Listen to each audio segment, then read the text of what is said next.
अभी हम लोग क्या देख रहे हैं? पांचों चिकित्सा स्वास्थ्य। Last I guess doctor Sonia ji ने लिया था। उसमें आपको क्या क्या समझा है शॉर्ट में? इम्पोर्टेंट चैप्टर है क्योंकि ये पांचों चिकित्सा के दृष्टिकोण से। समझा है क्या कुछ?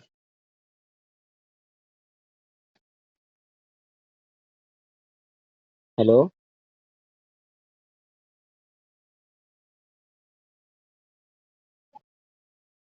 लास्ट लेक्चर में जो बताया था डॉक्टर सोनिया जी ने चर्चा की थी, उसमें आप शॉर्ट में कुछ बता सकते हैं कोई एक जन?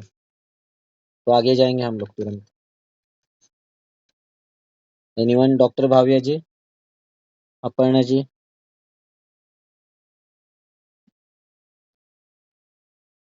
ओके, ठीक है, कोई बात नहीं है। राम जी।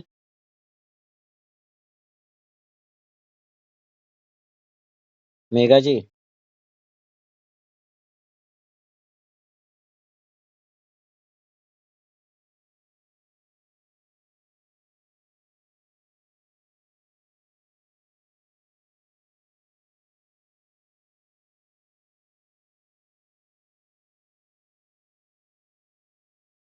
हेलो। एक मिनट सिर्फ।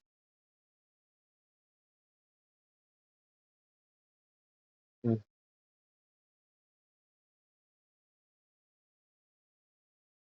चलो अभी अग्नि देखते हैं एग्जैक्टली क्या बताया अग्नि के बारे में। अग्नी म्हणजे शरीरातील पचन संस्थाच, ही शरीरातील प्रत्येक धातूच्या अणुअणुत प्रत्ययाला येत असते। अभी अग्नि संस्था के बारे में अप्पा जी ने बहुत अच्छे से डिस्कशन किया है और यकृत, प्लीहा और मूत्रपिंड ये तीनों को जिम्मेदार बताया है अग्नि संस्थान के लिए। तो उस अग्नि का विचार या आयुर्वेद के दृष्टिकोण से अग्नि का विचार क्या है, और स्वास्थ्य के पर्सपेक्टिव में ये बहुत इंपॉर्टेंट है कि स्वास्थ्य के पर्सपेक्टिव में वो क्या विचार करते हैं या हमारे आचार्य क्या विचार करते हैं, ये बहुत इंपॉर्टेंट है। ठीक है। तो अच्छा, आज जिन्होंने मिस किया लास्ट लेक्चर वही है क्या आज सब जन? ठीक है, कोई बात नहीं है, देखते हैं हम लोग।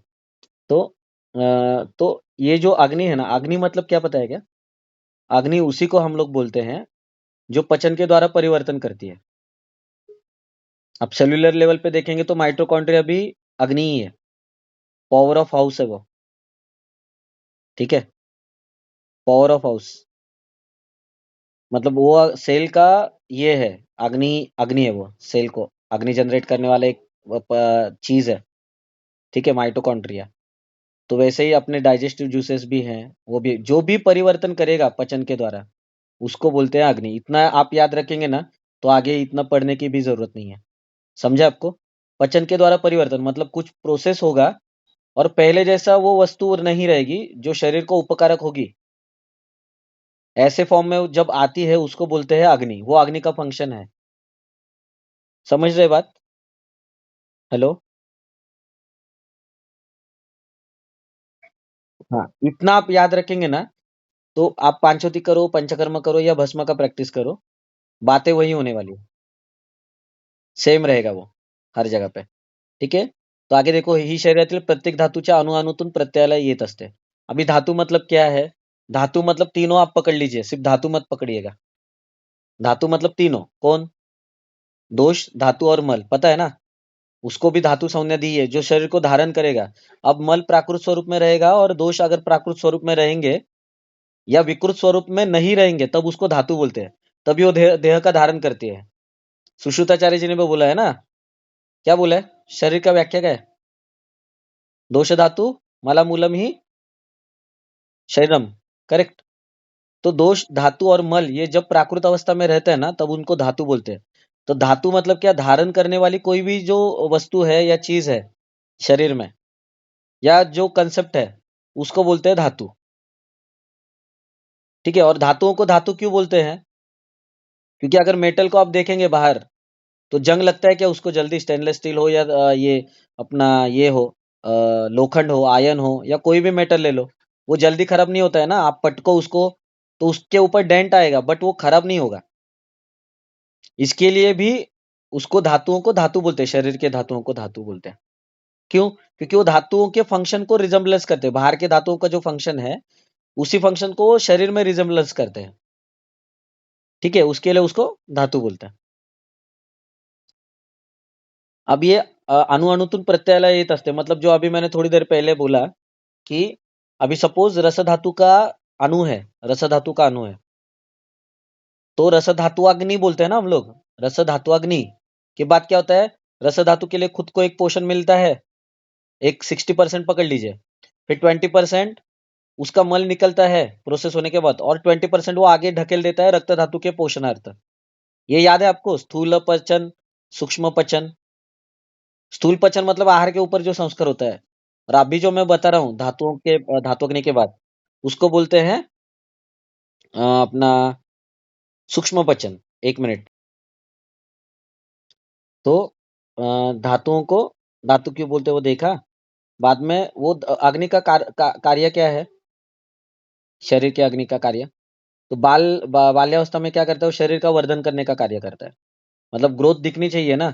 अगर आपको ये छोटा सा भी ये आता है, मतलब बौने हाइट का लड़का आता है या लड़की आती है, या पुलिस भर्ती में अगर ये करना है, पुलिस बनना है उसको, तो कुछ एग्जाम्स एग्जाम्स रहते हैं, या कहीं पे भी कुछ क्राइटेरिया रहते हैं नेवी या आर्मी के लिए। ऐसे आते हैं ना पेशेंट आपके पास कि बाबा हाइट बढ़ाना है, अभी बच्चे का हाइट नहीं बढ़ रहा है, उसको ये करना है। ठीक है, तो अलग अलग चीजें। तो आप क्या करते हैं, आप ये मान के चलते हैं कि बाबा उसका अस्थि धातुअग्नि मंद है, हो चुका है, करेक्ट? यस और नो? या उसका, तो आप ऐसे सिचुएशन में क्या करेंगे, क्या कर सकते हैं आप? अभी उसका अग्निमंद है, ऐसा कौन सा अग्निमंद रहेगा उसका? मज्जा धातु अग्निमंद रहेगा, हाँ। हाँ, ओके। अच्छा, हाँ, ओके। और पेशेंट सपोज पेशेंट अभी सपोज लीन है, लीन मतलब पतला है, और पेशेंट पेशेंट का हाइट भी कम है, तो क्या करेंगे आप?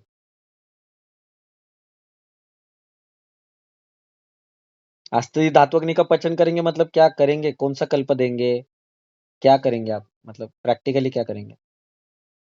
उसका हाइट अगर ये कम है तो? ओके।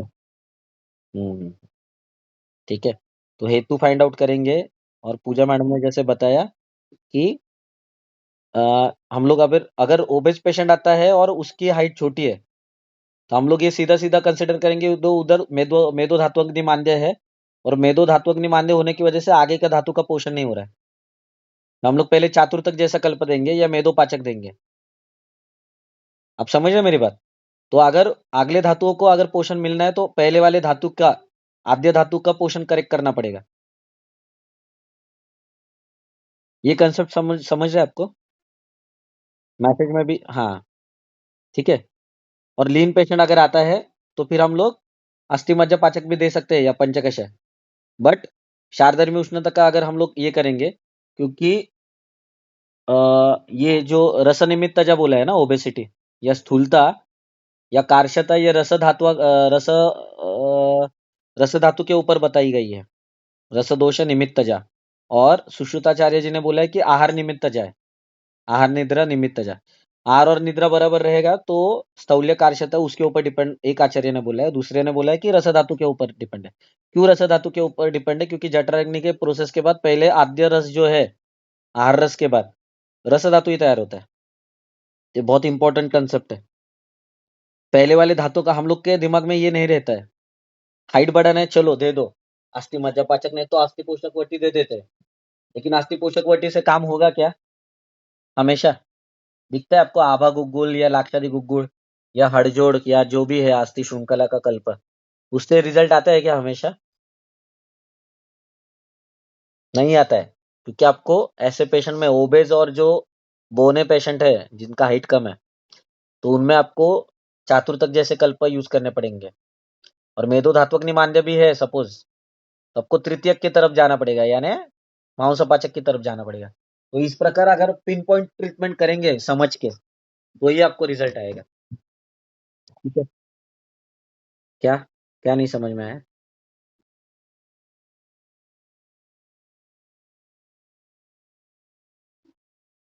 उसके बाद चातुर तक देंगे और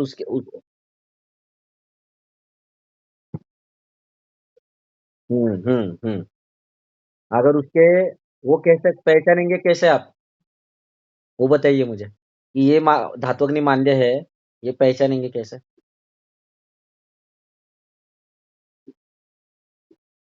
मेद धात्वग्नि मांद्य हो या ये मांद्य है, सपोज आपका क्या बोलते हैं, मांस धात्वग्नि मांद्य है, कैसे पहचानेंगे? क्योंकि ये जो मैं बता रहा हूँ ना, ये क्लिनिकल एक्सपीरियंस है।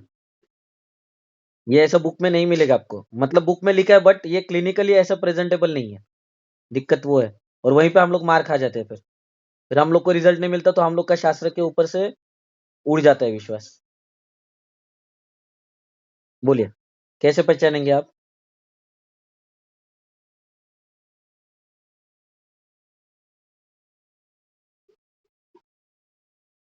हाँ, कैसे पहचान, कोई किसी को पता है? सोनिया जी, पूजा जी, अग्नि धातु अग्निमांद्य ये मांस धातु अग्निमांद्य कैसे पहचानेंगे आप?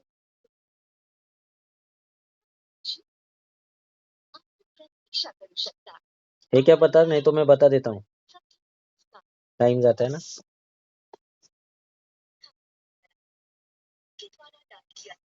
ओके। आपको मांस धातु का मल क्या है? मल के बारे में पता है किसी को? मांस धातु का मल खमल है ना। ठीक है। तो जब खमल मतलब क्या, कहीं से भी जब भी मल आता, कोई भी ओपनिंग, जितने भी ओपनिंग्स है हमारे, वहां से मल आता है तो हम लोग क्या करते हैं, उसको खमल बोलते हैं। तो फॉर एग्जांपल कर्णगूथक ले लीजिए। कर्णगूथक मतलब क्या, वैक्स, ईयर वैक्स। आपने नोटिस किया है कभी कभी, कुछ कुछ लोगों के ईयर वैक्स को ना ये रहता है, दुर्गंध रहती है। नोटिस किया है कभी? हाँ, रहता है ना। हाँ, तो क्या है वो? मांस धातु अग्निमांद्य है वो। अग्निमांद्य है, इसके लिए उस अग्नि के ऊपर आवरण आ गया, तो जो मल तैयार हो रहा है उसमें भी सामता रहेगी। समझ रहे मेरी बात? या अगर मेदो धातु अग्निमांद्य जानना है तो कैसे पहचानेंगे? श्वेत को दुर्गंध रहती है। दुर्गंध मतलब क्या? पृथ्वी महाभूत बढ़ गया है वहां पे, गंध ये किसका गुण है विशेष? पृथ्वी महाभूत का है ना। हाँ, तो वो ज्यादा देर तक धारण हो जाता है, स्वेदस्य क्लेद विद्रुदी। तो एक अलग टिपिकल स्मेल रहता है। डायबिटिक पेशेंट का एक टिपिकल स्मेल रहता है, ओबेस डायबिटिक पेशेंट का। करेक्ट। या कीटो एसिड, यूरिन को एक टिपिकल ये रहता है, गंध रहता है। तो ये सभी चीजें क्या दर्शाती है, दुर्गंधी। गंधगुण प्रबलता से बढ़ रहा है वहां पे। और कूजन या सड़न कैसे कब पैदा होती है पृथ्वी महाभूत में? जब आप महाभूत का उसे साहचर्य मिले। और पृथ्वी और आप महाभूत क्या करते हैं, तेज महाभूत के उष्ण तीक्ष्ण गुण को कम करते हैं। इसके लिए पचन नहीं हो पाता है, उसी को हम लोग बोलते हैं अग्निमांद्य, तो धातु अग्निमांद्य। समझ है मेरी बात? ये बहुत इंपॉर्टेंट कंसेप्ट है। ये अगर समझा ना आपको, तो आप कोई भी पेशेंट अच्छे तरीके से हैंडल कर सकते हैं। लेकिन दिमाग में इसको बिठाना पड़ेगा आपको। या आउट ऑफ द वे जाके मैं बात नहीं कर रहा हूँ। यस यस, मांसपाचक देना है।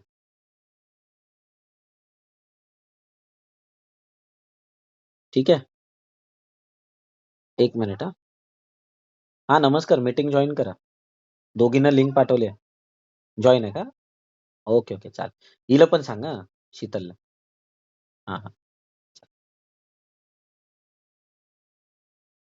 तो ये चीजें हैं अपनी।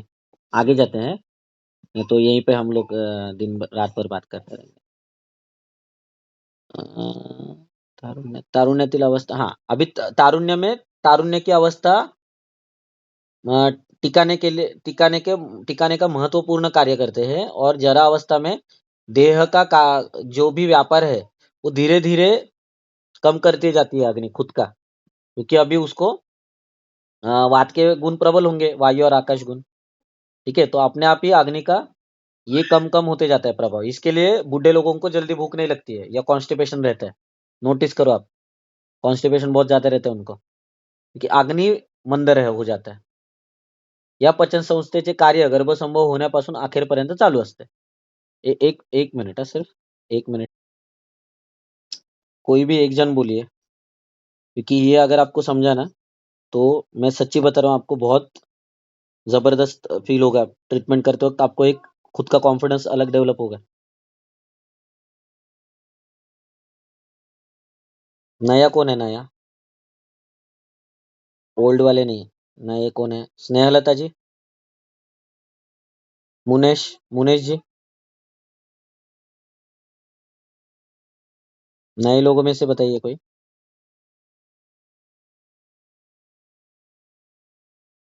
चलो जाने दो, may be you are not interested. मैं ही ज्यादा एक्सप्लेनेशन दे देता हूँ, ऐसा लग रहा है मुझे.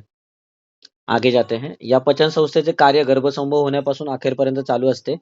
या अग्नीची दाहकता, उष्णत्व तसेच विशेष संप्राप्तीने तीक्ष्णत्व प्रतीत होते. दाहकता यानी क्या? जो तेज महाभूत के गुण है, प्रभा, वर्णकरण, प्रकाशकरणम, दारणम, ओके, प्रकाशनम, तो ये सभी तेज महाभूत के गुण ऑलरेडी सुश्रुताचार्य जी ने बताए हैं. उसमें से दाहकता मतलब उष्णत्व और तीक्ष्णत्व विशेष संप्राप्ति से प्रतीत होता है.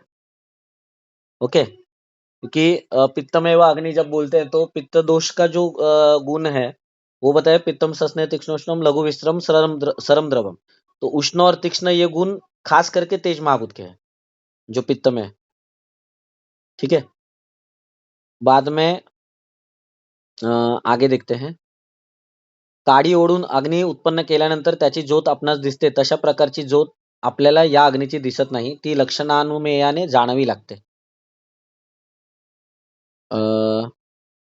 भक्ष्यभोज्यादी पदार्थावर बाह्याग्नीचा संस्कार करावा लागतो. नंतर ते पदार्थ शरीरातील अग्नीकडनं पचन केले जातात. हा पचन व्यापार नित्याचाच आहे. अभी जैसे हम लोग लाइटर से ये जलाते हैं, या माचिस के तिल्ली से जब भी हम लोग ये करते हैं, घिसने के बाद अग्नि जब उत्पन्न होता है, वैसे डिट्टो अग्नि दिखती नहीं है शरीर के अंदर. ठीक है. वो हम लोग को कैसे इमेजिन करना पड़ता है, खाने में कितना समय लगा या कितने समय में भूख लगती है. जैसे चरक विमान स्थान 4 में भी बोला है, त्रिविध क्या है उस अध्याय का नाम, मैं भूल गया. त्रिविध कुक्षी अध्याय में दूसरा या तीसरा चैप्टर है, जहाँ पे अनुमान प्रमाण के बारे में बोला है, मतलब सभी प्रमाणों के बारे में बोला है, लेकिन संतोषेन प्रीति हर्ष आमोदेन, वैसे ही जरण शक्ति और आहरण शक्ति इसके बारे में भी बोला है. और चरक विमान 7 में लघु व्याधित और गुरु व्याधित, इसमें भी उसकी चर्चा की है अग्नि की. और वाग्भट सूत्र स्थान 1 में भी बताया है, वो आगे आएगा अभी. ठीक है. तो इस प्रकार मतलब अग्नि के बारे में हर जगह पे बोला है. तो जब भी भक्ष्यभोज्यादी पदार्थावर बाह्याग्नीचा संस्कार करावा लागतो. मतलब हम लोग अभी इतना अभी स्ट्रांग नहीं है हम लोग का. जैसे गाय और भैंस में थर्ड इंटेस्टाइन है, और हमारे में अपेंडिक्स है जो रेमनेंट ऑफ थर्ड इंटेस्टाइन है. करेक्ट. तो कैसे होता है कि जो भी एनिमल्स को 3 इंटेस्टाइन है, वो कच्चा खा सकते हैं, but we have only 2 intestines, small intestine and large intestine. So we have to cook before we eat. Okay. मतलब उतना अग्नि हम लोग का अच्छा नहीं है अभी, तो हम लोग को पहले कुक करके फिर बाद में ही खा सकते हैं. ठीक है. लेकिन गाय और भैंस क्या होते हैं, पहले कच्चा खा सकते हैं वो लोग, फिर बाद में उनके इंटेस्टाइन के बल के अनुसार वो फिर से ये करते हैं, रिमेस्टिकेशन करते हैं. तो फिर बाहर के अग्नि के पचन होने के बाद, कुक होने के बाद या सुपक्व होने के बाद हम लोग खाना खाते हैं. फिर से उस के ऊपर अग्नि का संस्कार होने के बाद, मतलब जठर अग्नि, धातु अग्नि और पंचभौतिक अग्नि, इनका संस्कार होने के बाद वो शरीर को साथ में हो जाता है. अब वो अग्नि कितने प्रकार का है? बलभेद स्वरूप के अनुसार तीक्ष्ण, मंद, सम और विषम, इन 4 प्रकारों से वो अग्नि है. तो तीक्ष्ण क्या है? तीक्ष्ण अपचार सा मतलब क्या? कुछ भी डालो वो सहन करेगा. भूख हमेशा लगते रहते हैं. ऐसे पेशेंट आप देखो, मेरे पास अभी 2 पेशेंट रनिंग है.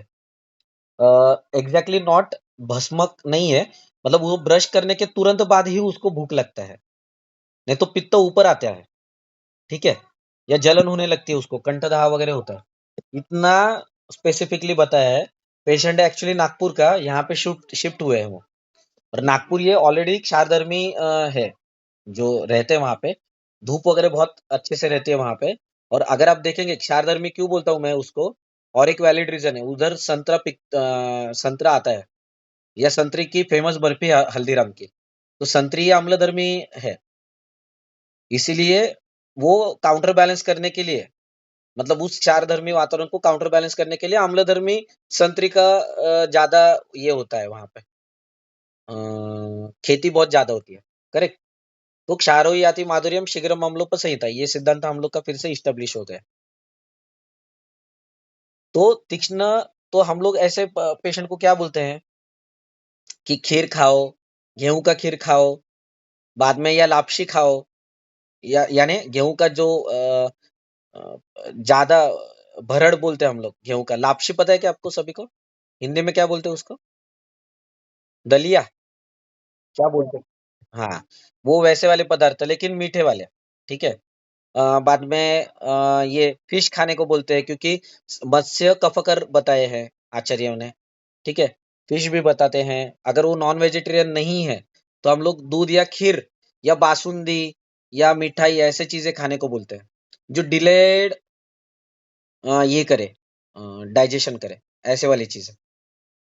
ठीक है। मतलब उसका अग्नि उस तरीके से मैनेज होना चाहिए। तो हम लोग बहुत सारे ये जिनको भी एसिडिटी होती है ना आफ्टर ईटिंग खीर, तो वो पेशेंट आपको लघु सूच्यकर के द्वारा ही ट्रीट करने पड़ेंगे। ठीक है। एलोपैथी में तो सीधा सीधा बोलते हैं कि अगर जलन वगैरह हो रहा है ना, तो ठंडा दूध पीने को बोलते हैं। Logically it's correct, but not Ayurvedic point of view, it is not at all correct. ठीक है। हम लोग गिरीश डालेंगे ना, दूध क्यों पियेंगे?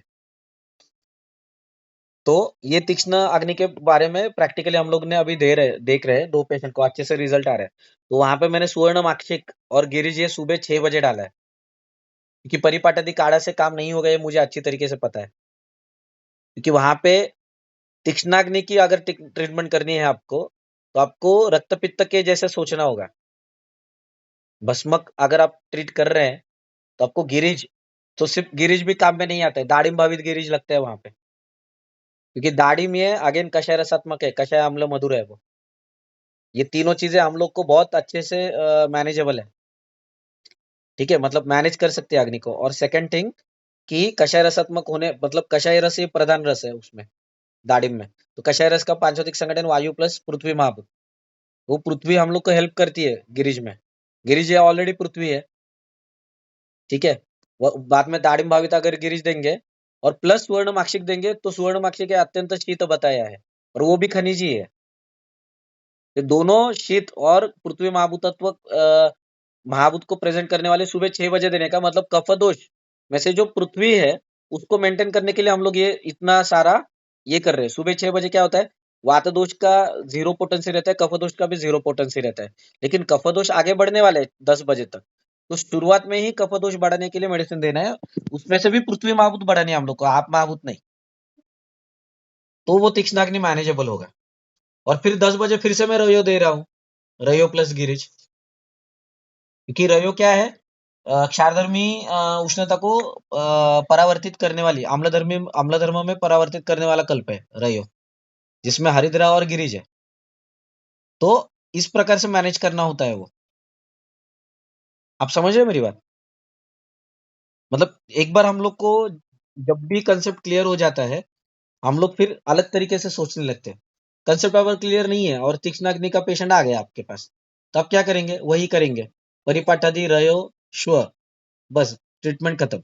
ये तो हो गया रूटीन ट्रीटमेंट। बट अलग अलग क्या सोचेंगे, पहले हफ्ते में उसको रिजल्ट कैसे लाएंगे आप? तो हम, अगर आप लोग को औषध सेवन काल के बारे में पता है, और अगर आपको कल्प का ज्ञान है, नॉलेज है, मतलब पांचौतिक दृष्टिकोण से, तो आप कोई भी कल्प यूज कर सकते हैं। सादे से सादा गिरिज क्या है, अब मैंने जो 2015 में बनाया था वही गिरिज मैं आज तक यूज कर रहा हूँ। आज तक 2023 चालू है अभी, 2 साल के बाद 10 साल हो जाएंगे उसको, गिरिज को। कितना लग रहा है गिरिज? हार्डली 50 मिलीग्राम या 40 मिलीग्राम लगता है गिरिज। उससे भी रिजल्ट आ रहा है अपने को। वहां पे कुछ प्रबल पंचामृत या कामदूत देने की जरूरत नहीं है, या सुवर्ण युक्त कल्प देने की जरूरत नहीं है, या महा वाला भी कल्प देने की जरूरत नहीं। कोई भी महा वाला मतलब क्या, महा प्रीफिक्स जिसका रहेगा, कोई यूज करने की जरूरत, सिर्फ गिरिश से काम हो जाता है अपना। बाद में आता है मंदाग्नि। मंदाग्नि के पेशेंट ज्यादा रहते हैं हम लोग के पास, क्योंकि सर्वे रोगापि मूलम क्या है, मंदग्न। वाग्भट्टाचार्य जी ने बोला कि मंदाग्नि यही सभी रोगों का मूल कारण है। तो राइट फ्रॉम प्रमेह टू डायबिटिक वुंड, कोई भी हो, प्रतिशय हो, कुछ भी हो, आपको मंदाग्नि के ऊपर फोकस करना पड़ेगा। अच्छा, थोड़ी देर पहले अपना ये चल रहा था कि कैसे पहचानेंगे कि मांस धात्वग्नि मान्य है कि नहीं, करेक्ट। ये चल रहा था ना थोड़ी देर पहले। नीलोफर जी आप नहीं थे शायद तभी, करेक्ट। नीलोफर जी, आपको ये समझा है अभी जो मैंने एक्सप्लेनेशन दिया तीक्ष्णाग्नि का? तो जैसे हम लोग अलग सोचते हैं, अलग मतलब क्या है, अलग नहीं है, बट रूटीन से थोड़ा सा डिफरेंट सोच रहे हैं हम लोग। मेडिसिन से में हम लोग पांचभौतिक चिकित्सा ही कर रहे हैं, लेकिन वही तीक्ष्णाग्नि को बुझाने के लिए पानी चाहिए या मिट्टी चाहिए, ये आपके ऊपर डिपेंड है कैसा सोचते हैं आप। ठीक है। अभी थोड़ी देर पहले किसने आंसर दिया था ये? पूजा जी। पूजा जी मुझे बताइए कि जैसे हम लोग ने कर्णगुथक के बारे में देखा, दुर्गंधित है, वैसा एक व्याधि है पीनस अपीनस आविनस, और एक दुष्ट प्रतिशय नाम का व्याधि है, करेक्ट, संहिताओं में। वहां पे आप क्या ट्रीटमेंट देंगे? कौन सा धात्वग्नि मान्य है या अग्नि बड़ा है वहां पे? दुष्ट प्रतिशय हो, आविनस हो, अपीनस हो या पीनस हो? हाँ, कौन सा? मांस धात्वग्नि, करेक्ट। यस। तो वहां पे अगर दुर्गंधित, दुष्ट प्रतिशय में बोला है दुर्गंधित, और जीर्ण प्रतिशय में भी कि दुर्गंधित दिखता है मल, मल बोल रहा हूँ ये जो स्त्रावी प्रतिशय है। तो ऐसे इसमें नासामल में आपको तृतीयक कल्प देना पड़ेगा, मतलब मांसपाचक, तभी वो सही से होगा वो। ठीक है। आवाज नहीं आ रहा है आपका, रूपाली जी। नलिमा जी आपका आवाज नहीं आ रहा है।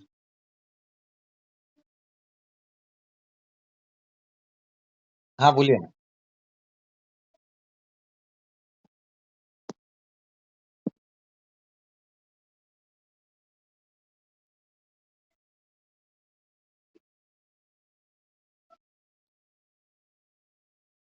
आपको मैंने हिंट दिया है अभी थोड़ी देर पहले, तो आपको सिर्फ दुर्गंधित है कि नहीं वो देखना है। मज्जा धात्वक निमंत्रण मतलब क्या, वो पेशेंट लेके आएगा ना। आपका एक तो आवाज क्लियर नहीं आ रहा है एक्चुअली आपका, मैं पूरा समझ नहीं पाया हूँ, जो समझा उसके उस क्वेश्चन के अनुसार। मज्जा धात्वग्नि मतलब क्या, मान्य मज्जा धात्वग्नि मान्य मतलब क्या, उसको याद नहीं आ रहा है बराबर, है ना, स्मृति में थोड़ा सा प्रॉब्लम हो रहा है। बाद में आप और देख सकते हैं कि श्लेषक कफ वगैरह जो है वहां पे सूजन वगैरह है क्या, वो देखना पड़ेगा आपको। मज्जा ही है ना वो भी।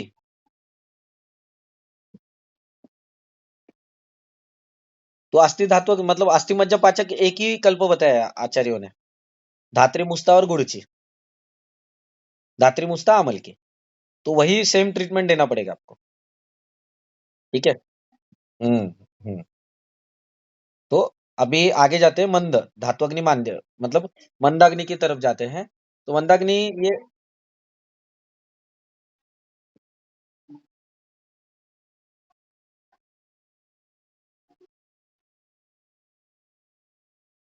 नहीं नहीं ऐसा नहीं, वहां पे एक ही है कल्प डायरेक्टली, मतलब उसमें उतना सामर्थ्य क्यों, अस्थि और मज्जा को एट अ टाइम करेक्ट करने का सामर्थ्य है उसमें। ठीक है।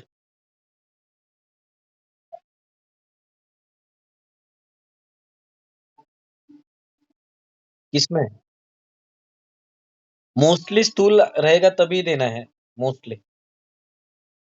मोस्टली स्थूल और बौना रहेगा पेशेंट, हाइट कम रहेगा, तो मोस्टली हम लोग चातुर्थ की देते हैं। या अगर ओबेस पेशेंट आता है बट नी जॉइंट पेन है उसको, ठीक है, तो हम लोग चातुर्थ की देते हैं मेजरली, ऐसा है। क्योंकि ओबेसिटी की वजह से उसके पैर के ऊपर भार आ रहा है ना, और भार ये कौन सहन करता है, कौन सहन करता है, स्नायु सहन करता है। संधि नहीं, संधि नहीं। स्नायु ये भार क्षमा और भार सहायक कहे गए हैं सुश्रुताचार्य जी ने। आप वो उत्तर सॉरी शारीर सर में जाके देखो। ये चीजें मैं जब भी बोलता हूँ ना क्रॉस चेक करो, तो क्रॉस चेक वही उसी दिन करने का, नहीं तो वो रह जाता है, प्रोक्रेस्टिनेशन में चला जाता है वो। आज देखते हूँ कल देखते हूँ, फिर तो क्वेश्चन भी याद नहीं रहते मैंने पूछा क्या था, फिर रिकॉर्डिंग नहीं रहती और संताप हो जाता है। फिर देह मानस संताप से ज्वर उत्पत्ति होती है ना।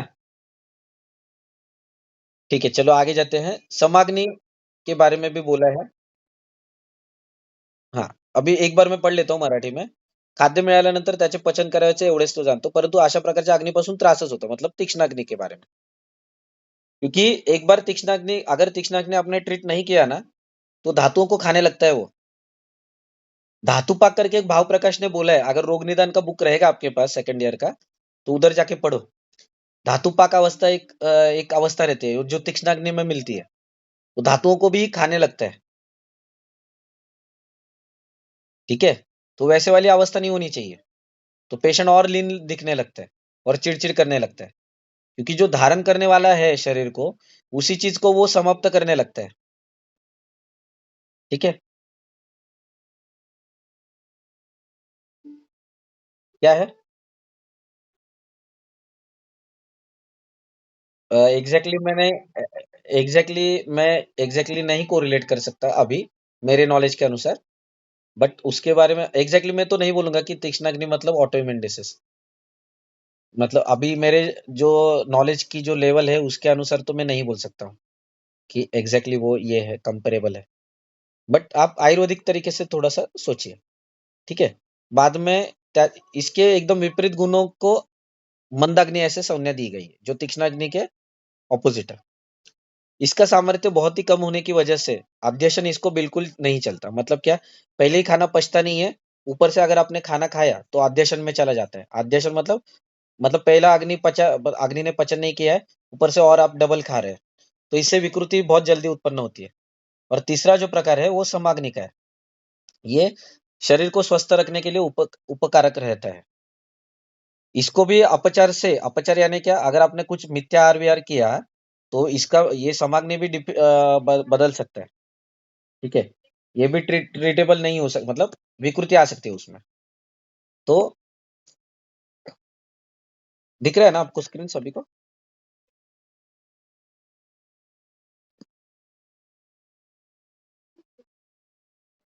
हाँ.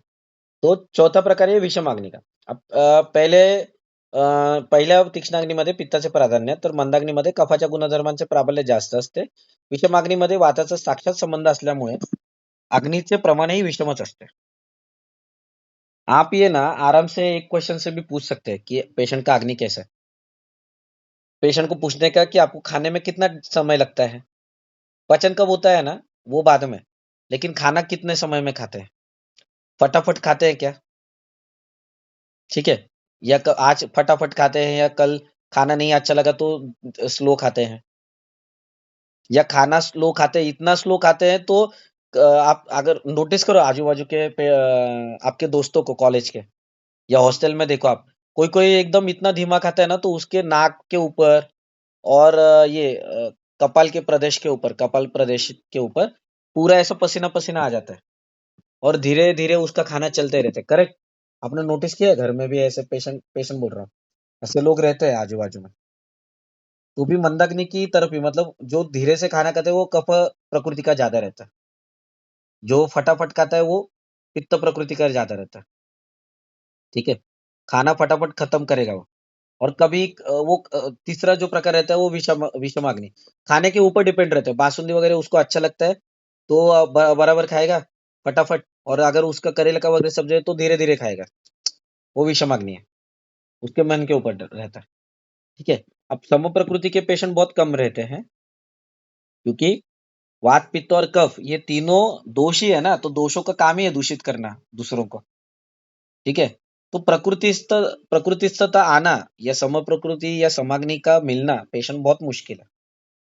ठीक है, ये अग्नि का एक्सप्लेनेशन समझा आपको, कि कैसे देखना है, टारगेट कैसे करना है, कौन सा कल्प कब देना है. हम्म? बाद में आते हैं समधातु और मलक्रिया. अब ये जो श्लोक था सुश्रुताचार्य जी का,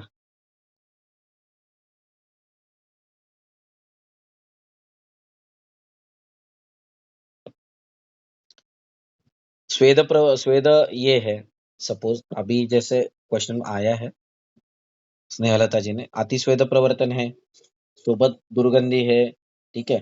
तो आपको मेदोपाचक भी डायरेक्टली दे सकते हैं और मलावस्तंभ भी बताया। तो मलावस्तंभ के लिए आप ऐसे कंडीशन में चातुर्तक आपको व्यानोदान में देना पड़ेगा, और वरा गुगुल भी दे सकते हैं सुबह 6 शाम को 6 फल के साथ, मतलब फल देने के बाद 1 घंटे के बाद दे सकते हैं। तो फलत्रिकादि क्वाथ दे सकते हैं जो वायु आकाश बढ़ाने वाला कल्प है, ठीक है। वरांगक दे सकते हैं 10 और 2 बजे। तो स्वेद प्रवर्तन प्लस दुर्गंधी है, मतलब क्या है कि स्वेद ये मेद का मल है। तो और स्वेद का काम क्या है, क्लेदस से विद्रुति, स्वेदो क्लेदस से विद्रुति। तो क्लेद का धारण अगर करेगा, क्लेद मतलब आप महाभूत, और धारण करना है पृथ्वी महाभूत है, तो ये विकृत स्वरूप में अगर धारण करता है तभी दुर्गंधी आती है, ठीक है। तो दुर्गंधी आती है मतलब पृथ्वी और आप महाभूत बढ़ गए हैं शरीर में, तो फलत्रिकादि को अगर देंगे तो वायु आकाश कल्प बढ़ेगा और मलावस्तंभ भी क्लियर हो जाएगा। तो ये मलावस्तंभ है, ये पृथ्वी और आप महाभूत के प्राधान्य की वजह से है, ठीक है। ये तेज महाभूत के उष्ण गुण के वजह से, उष्ण गुण बढ़ने की वजह से, और मल के जो पुरुष है उसका जो द्रवांश है उसका शोषण होने की वजह से मलावस्तंभ नहीं हो रहा है। ये मलावस्तंभ क्यों हो रहा है, क्योंकि पृथ्वी और आप महाभूत बढ़ गए हैं, तो पार्थिवता बढ़ने की वजह से गौरवता आ गई है, उसी की वजह से मल वहां पे रुक रहा है, उस वजह से मलावस्तंभ आ रहा है। तो ऐसे कंडीशन में आपको फलत्रिकादि देना पड़ेगा, ठीक है। वरांगक देना पड़ेगा 10 और 2 बजे, और चातुर्तक प्लस वरागु भी दे सकते हैं, वरागु यानी त्रिफला गुगुल। तो ये माउस और मेद का रसायन बताया, माउस और मेद धातु अग्नि को करेक्ट करता है एट अ टाइम करेक्ट करता है वो वरागुगुल। तो ऐसे भी आप दे सकते हैं, ठीक है। क्लियर हो गया स्नेहलता जी?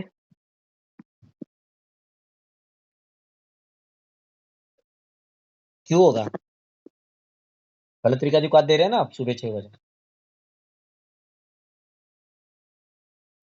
क्या है ना, कॉन्स्टिपेशन, ये जो कंसेप्ट है मेदोपाचक का, अगर आप देखेंगे ना, ये किरातिक्त, चंदनम, अमृता, विश्व भेषजम। तो किरातिक्त ये भी क्या है, वायु आकाश चातुर्थ की वायु आकाशीय कल्प है ना। जैसे मैंने बोला, अगर ये तेज महाभूत की वजह से बढ़ने वाला रहता ना मलावस्तंभ, मतलब तेज महाभूत बड़ा है, उसका उष्ण तीक्ष्ण गुण बड़ा है, खास करके उष्ण गुण, और फिर वो पुरुष में से द्रवांश का शोषण कर रहा है, तब वहां पे आप जैसे सोच रहे हैं तो चातुर्तक नहीं काम करेगा वहां पे, क्योंकि चातुर्तक ये वायु आकाशीय कल्प है। तो वायु ये तेज महाभूत का बेस्ट फ्रेंड है, ठीक है। तो वो वहां पे कॉन्स्टिपेशन क्रिएट करेगा, बट अभी आपको समझ रहे हैं कि संतर्पणजन्य व्याधि है, ठीक है। उसके स्वेद को दुर्गंधि भी है, आदि स्वेद प्रवृत्ति भी हो रही है, ठीक है।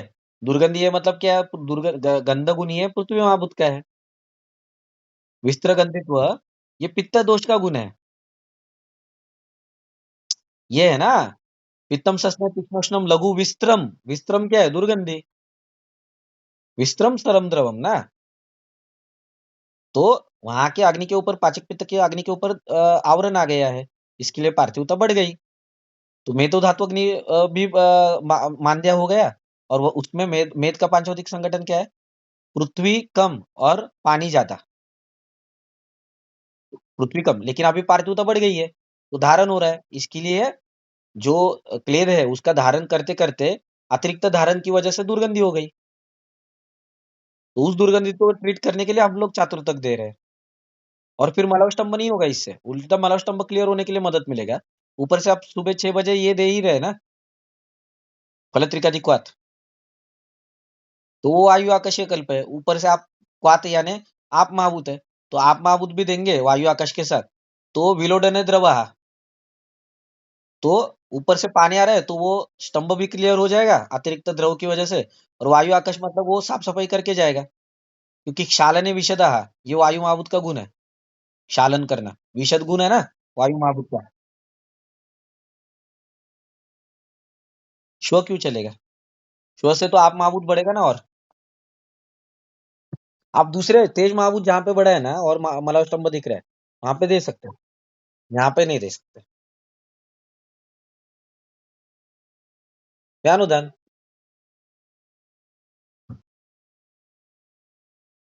ये 10 और 2 में कभी देने का नहीं, चातुर्थक कुछ फायदा नहीं होता है।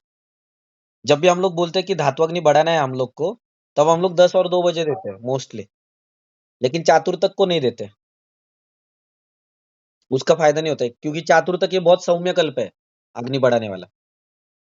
मतलब चातुर्थक ये सबसे लोएस्ट लेवल पे है अग्नि बढ़ाने में। फिर बाद में लघु सूच्यकर आता है। फिर बाद में ये आता है नॉर्मल त्रिभुवन कीर्ति, फिर बाद में रस सिंदूर युक्त त्रिभुवन कीर्ति, फिर बाद में वरांगक, उसके बाद में रसोनादि गुटिका, उसके बाद में भल्लतक कल्प। ऐसे ग्रेडेशन में है वो अग्नि की तीव्रता। तो ये बहुत ही लो लेवल पे है चातुर्थक। चातुर्थक कभी भी देने का नहीं ज्यादा करके 10 और 2 में कुछ फायदा नहीं होता ज्यादा। ठीक है,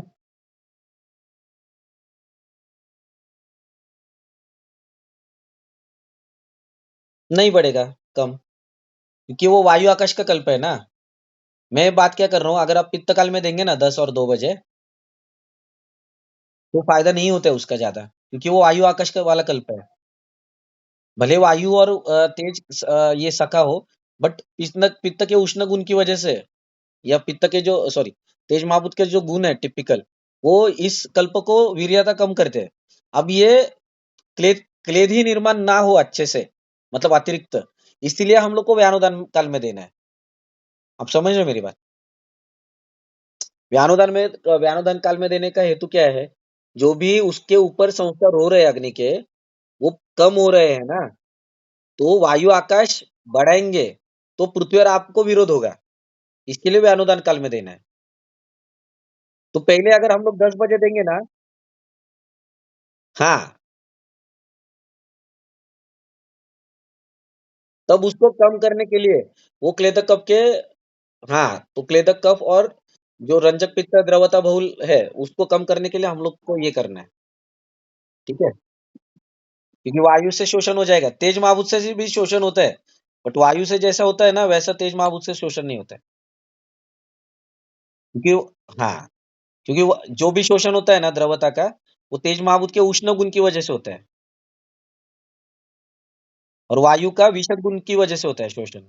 आप महाभूत, जमीन पे पानी गिरा है तो आप क्या करते हैं, कागज रखते हैं या फैन लगाते हैं? सॉरी, ये सॉरी, कागज रखते हैं, फैन भी लगाते हैं, और ये भी करते हैं ना अपना, ब्लोअर भी यूज कर सकते हैं। ठीक है, ऐसा तो तीनों का अलग अलग है। ठीक है, अभी आगे जाते हैं। समधातु मल क्रिया, ये जो समधातु मल क्रिया है, ये जो श्लोक में से एक एक उठाया है, करेक्ट।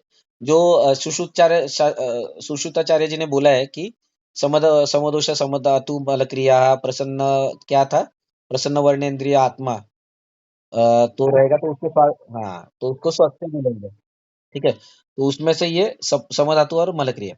अभी शरीर में सप्त धातू है, त्या धातूंचे पोषण आणि वर्धन होणे हे कोष्ठस्थ अग्नीवरच अवलंबून असते. समदोष आणि समाग्नी असल्यानंतर त्याच्यापासून होणारा रसधातू समस्वरूपाचा असतो. अशाच रसधातूकडून सप्तधातू पोचले जात असल्यामुळे समस्वरूपाचे गुणधर्म त्याच्यात उत्पन्न होऊ लागतात. समदोष आणि समाग्नी आल्यानंतर मलक्रियाही नियमितपणे आणि ठराविक वेळेवर होत असल्यामुळे कोष्ठाची शुद्धी चांगली होते. त्यामुळे मलसंचय होत नाही. मलाशय शुद्ध स्वरूपात असल्यामुळे स्त्रोतरोधाचे नावही शिल्लक राहत नाही. कोष्ठस्थ नाहीसे झाल्याबरोबर हे सप्तधातूही आपल्यातील मलिन भाग बाहेर टाकून देतात आणि कोणत्याही प्रकारचे किलमिश न राहिल्यामुळे प्रकृतिस्थ होऊन स्वास्थ्य कायम टिकवतात. मतलब क्या है कि अगर ये जितने भी धातुएं हैं अपनी, या पंचभौतिक अग्नि है, धातु अग्नि हो या पंचभौतिक अग्नि हो, ये सभी के सभी क्या है, जठर अग्नि के ऊपर डिपेंड है।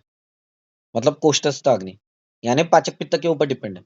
अगर पाचक पित्त का अग्नि सही रहा, पाचक पित्त के गुण उष्ण तीक्ष्ण गुण सही रहे, तो धात्वग्नि भी करेक्ट फॉर्म होगी। और धात्वग्नि अगर करेक्ट रहेगा, तो रस से लेकर शुक्र तक समधातु निर्माण होंगे। उनके उनके अगर करेक्ट, तो समधातु अगर होंगे, तो उनके उनके रिस्पेक्टिव जो मल है, वो भी करेक्शन में आ जाएंगे, और सही से निर्माण हो जाएंगे, और टॉप क्वालिटी आपको मटेरियल मिलेगा। ठीक है, अब ये सभी मल है, तो मल अगर सही तरीके से तैयार होंगे, तो उसको ढकेलने के लिए आपान के क्षेत्र में जब आएंगे मलाशय में या पक्वाशय में, मैं अभी पुरुष की ही बात कर रहा हूँ, तो जैसे ही आएंगे तो वो अपने आप बाहर निकल जाएंगे एक ठराविक काल के बाद, धारण करने के बाद, क्योंकि अपन वायु का पांचभौतिक संगठन है पृथ्वी प्लस वायु महाभूत। तो धारण पूर्वक निष्क्रमण होगा, कुछ ठराविक काल तक, वो एक स्पेसिफिक टाइम तक धारण किया जाएगा और फिर आगे जाके वो निष्क्रमण हो जाएगा। अगर ये प्रोसेस अच्छे से हो गई तो उसको हम लोग स्वास्थ्य ऐसा कहते हैं। ठीक है। इसमें कहीं पे भी गड़बड़ हुई तो उसको हम लोग स्वास्थ्य नहीं बोलते हैं। इसके लिए पुरुष का जब भी संचय हो जाता है तब हम लोग अस्थि की तरफ रुख करते हैं, या पुरुष धरा कला साएव अस्थि धरा कला। और अगर पुरुष में दोष आ रहा है कॉन्स्टिपेशन में, तो हम लोग मज्जा की तरफ भी देखते हैं, अगले वाले धातु की तरफ। क्यों? मज्जा धरा कला साएव पित्त धरा कला। तो इन शॉर्ट क्या है कि आपको मज्जा का भी ट्रीटमेंट करना है तो पित्त की तरफ ध्यान देना पड़ता है। ठीक है। या पुरुष का अगर ध्यान ये करना है तो अस्थि के ऊपर ध्यान देना पड़ता है। तो इस प्रकार हम लोग ये सोचते हैं। ठीक है। अभी हम लोग आगे का बाद में देखते हैं। ठीक है। किसी को इसमें कुछ डाउट है क्या?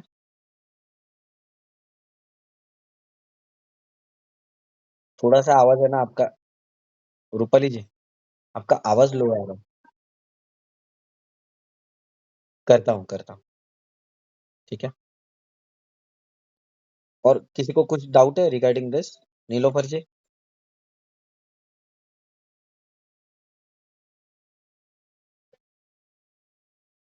हाँ।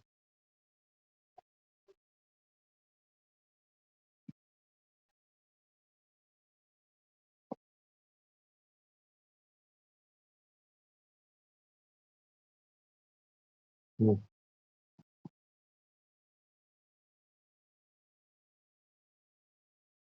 हम्म।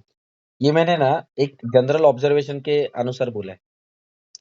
मतलब वो वही रहेगा ऐसा नहीं है। फाइनली हम लोग तो वही बोलते हैं ना कि आपको भूख कब लगता है सुबह खाने के बाद, नाश्ता करने के बाद भूख कब लगता है, या रात सुबह में भूख लगती है क्या? हम लोग ऐसा क्वेश्चन पूछते हैं। दूसरा क्वेश्चन ये रहता है क्लिनिक में, कि आपको जैसा आप मतलब आप छोटे उम्र के थे, जब आप मतलब फिफ्थ या सिक्स स्टैंडर्ड में थे, और जब आप खेल के आते थे तब आप चिल्लाते थे, मम्मी मुझे भूख लगी है खाना दो। तो पेट में से आवाज आने जैसा भूख लगता है क्या आपको? इतना क्वेश्चन पूछने का दूसरा आपको, बस इतने इतने में पता चल जाए। अगर वो ना बोला तो सीधा सीधा आपको इसके ऊपर ही देखना है, संतर्पणजन्य अग्निमांद्य। अग्निमांद्य के भी दो टाइप है, हाँ, हमेशा याद रखो, एक संतर्पणजन्य अग्निमांद्य रहता है या अपतर्पणजन्य अग्निमांद्य रहता है। यहाँ पे ग्रुप पे पता है ना सभी को?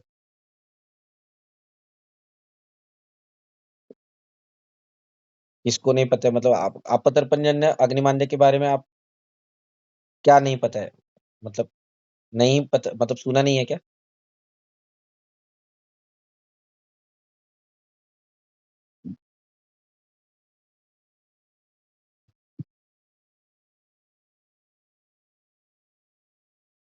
हम्म। ये हम लोग का जो,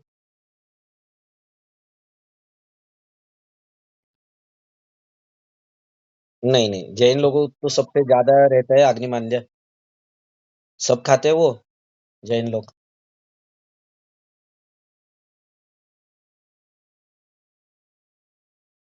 हाँ। तो कैसा, मैं बताता हूँ। अभी देखो, आप ये कर रहे हैं, चूल्हा किसी ने जलाया गांव में जाके? गांव में आप जाते रहेंगे ना, कोई कोई, तो आज भी चूल्हा जलाते हैं, करेक्ट? तो चूल्हे में अगर हम लोग ने पहले पहला लॉट डाला है लकड़ियों का, और वो जल रही है अच्छे से, करेक्ट? बट लकड़ियां जैसे ही कम होते जाती है, अग्नि उतना ही रहता है क्या? और आपने चूल्हे में अग्नि डाला ही नहीं, तो रहेगा अग्नि वहां पे? नहीं रहता है ना, नहीं जलता है वो, करेक्ट? वैसे ही रहता है। तो ये इसीलिए आप अगर देखेंगे, गृहणी चैप्टर आप खोल के देखो, चरक चिकित्सा 15, तो उपवास से भी अग्निमांद्य आता है, वहां पे क्लियर कट मेंशन है, उपवास से भी आता है अग्निमांद्य। मतलब आप खाना ही नहीं देंगे, पेट्रोल ही नहीं डालेंगे गाड़ी में, तो गाड़ी चलेगी कैसे? गाड़ी चलती है क्या विदाउट पेट्रोल या डीजल? या मोबाइल को चार्ज नहीं किया, मोबाइल चलेगा? तो वैसे ही है ना, उसको अगर आप फीड नहीं करोगे उस शरीर को, क्योंकि शरीयते तत् शरीरम, अब शरीयते तत् शरीरम ऐसा बोला है, तो शरीयमान होने के लिए कुछ तो चाहिए ना, कुछ है ही नहीं वहां पे, तो अग्निमान्य आएगी कि नहीं?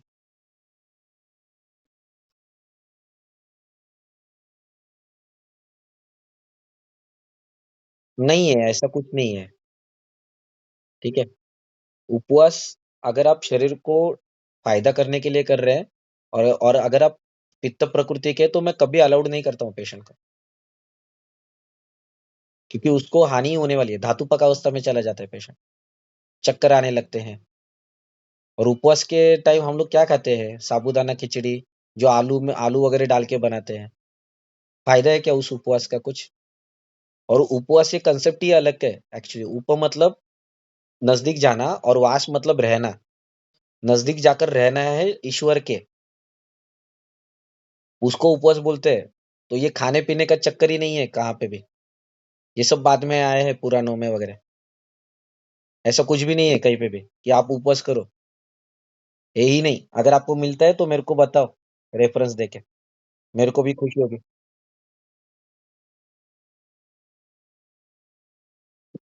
हम्म।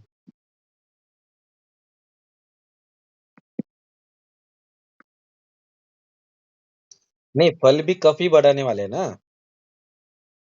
तो वही तो है ना कि मतलब कफ सी कफ दोष का पेशेंट है, मतलब कफ कफ प्रकृति का, सॉरी, कफ प्रकृति का है, तो उस वो अभी उपवास के टाइम फल खा रहे हैं, तो क्या फायदा है उस उपवास का?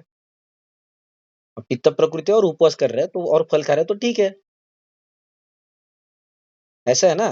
फिर that is why it is customise, it is not one liner या जनरलाइज नहीं है वो, ये आप पकड़ के चलो।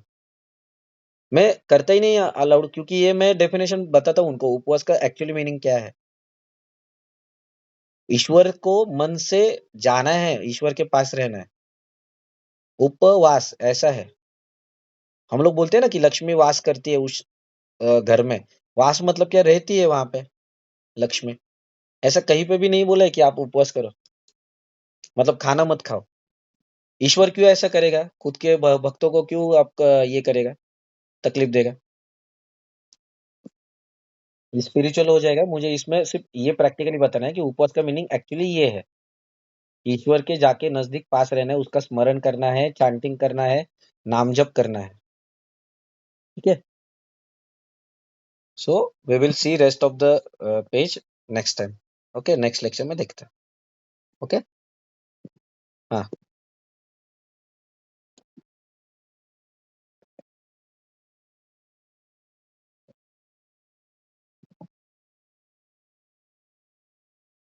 काय? हाताला दुखतं कोणाच्या, लहान मुलांच्या?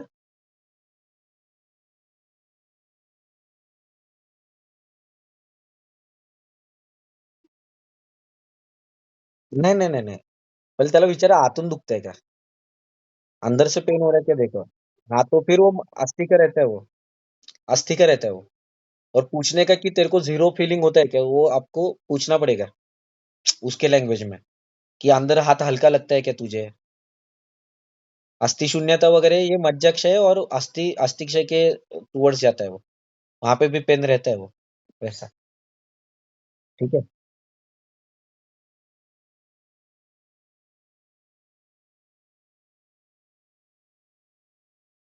नहीं, वही है ना, आप देखो ना अग्नि कैसा है उसका, खाना क्या खाता है, पोषण हो रहा है क्या। संकनाइज मतलब क्या रहता है, रस धातु बराबर नहीं है उसका। संकनाइज बोल रहे हैं ना आप, अंदर मतलब निस्तेज, चेहरा भी निस्तेज दिखता है। हाँ, वही है। चिंतनम चाहती चिंतना, रस धातु दुष्टि रहता है वहां पे, देखो उसको। हम्म? मतलब पोषण और सही होना है तभी, क्योंकि काश्यप आचार्य जी ने क्या बताया पता है, भाव ये जो है ना, भाव मतलब फीलिंग्स, ये आंखों से ही पता चलती है। ऐसे चार बताए उन्होंने, चार कंसेप्ट, वो आप ढूंढ के मुझे बताएंगे सभी लोग। संहिता पढ़ेंगे और ढूंढ के बताएंगे कि चार ऐसा बोला है। उसमें से एक है कि आंखों में से आपके भाव पता चलते हैं, मतलब फीलिंग्स। ऐसा और तीन चीजों के बारे में बताया। ठीक है। चलो अभी meeting, we will end the meeting. Megha ji, आप कहाँ से बात करते हैं और कहाँ से ज्वाइन है? मेघा जी,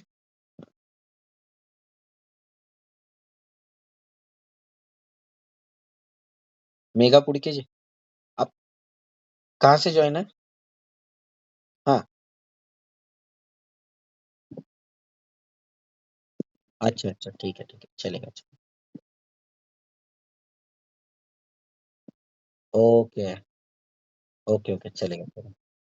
ठीक। Okay okay. मैं तो नहीं था, लेकिन लास्ट टाइम के रिकॉर्डिंग का कुछ इशू हुआ था। सोनिया जी ने तो भी लिया, तो उसको आपको थैंक यू बोलना चाहिए कि डॉक्टर सोनिया ने वो कैरी फॉरवर्ड किया। ठीक है, नहीं तो अपना लेक्चर में बाहर था टूर के लिए, इसके लिए नहीं हो पाया मेरे से। ठीक है। चलो, देखता हूँ, मैं उनको पूछ के एक बार कंफर्म करके आपको बताता हूँ। गुड।